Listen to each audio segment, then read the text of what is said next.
I want to give you my take on why I think being bored easily can actually be a superpower. I'm speaking from experience. As always, I'm somebody who gets bored very easily, wants to move on from different projects, different ventures, different businesses, one to the next.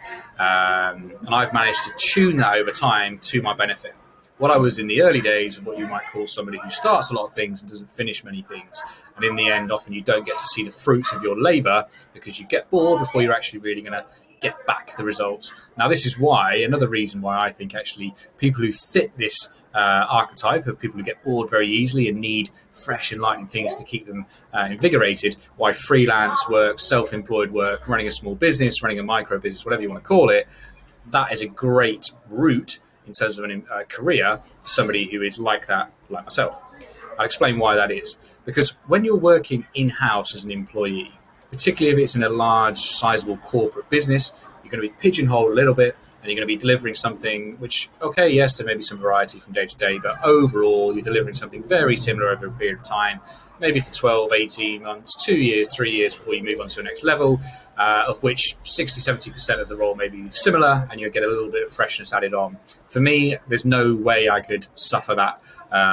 There's a reason for using the word suffer as well in my view, but I understand there's lots of value for people. So fantastic if that's where you fit, that's great. Everything is bespoke, everything's personal, and you should do what's best for you. But for people who get bored easily, that's not going to serve them very well. It certainly didn't serve me very well at all. So what you can do, in my view, and I've talked about this in other videos about if you're just starting out in your career, a great place to be is in a startup, in a small business, a fast-paced environment where, particularly if you have, say, less than 20 or less than 10 staff, even if you're in a junior role, you're going to get given so much responsibility, you're going to get so much exposure to all the different roles and all the different parts of a business, that's going to keep you going for a while. I think it's a fantastic way to start somebody who wants to become self-employed. So many young people come out of education now, and I was exactly the same, so I totally empathise, desperate to work for themselves. The amount of interviews I've run with younger people for a whole variety of roles where they say, when I talk about what are their goals moving forward, they often say they want to start their own business. Love the ambition, absolutely fantastic, brilliant to see that,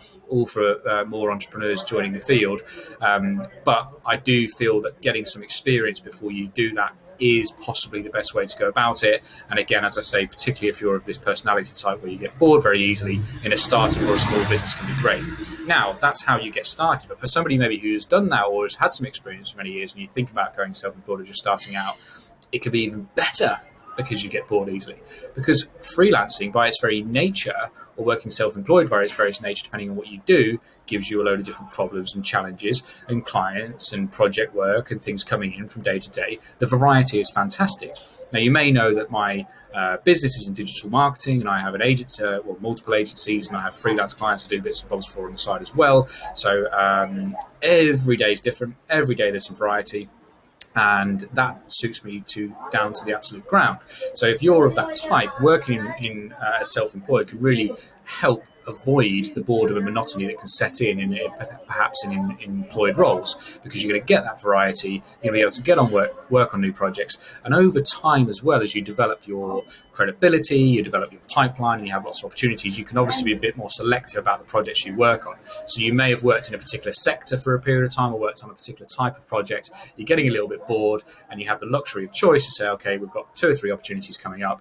This is what get my juices flowing. This sounds exciting. This is going to keep me engaged for a period of time, and you can continue to do that and develop a really fulfilling life and career working for yourself, and making sure that you don't get bored easily. And over time, the extra sort of benefit, the little bit of a sprinkle on the top of all this, is that you're widening your experience all the time. You're adding new skills because of the variety of work that you're seeking out and drawing into you as well.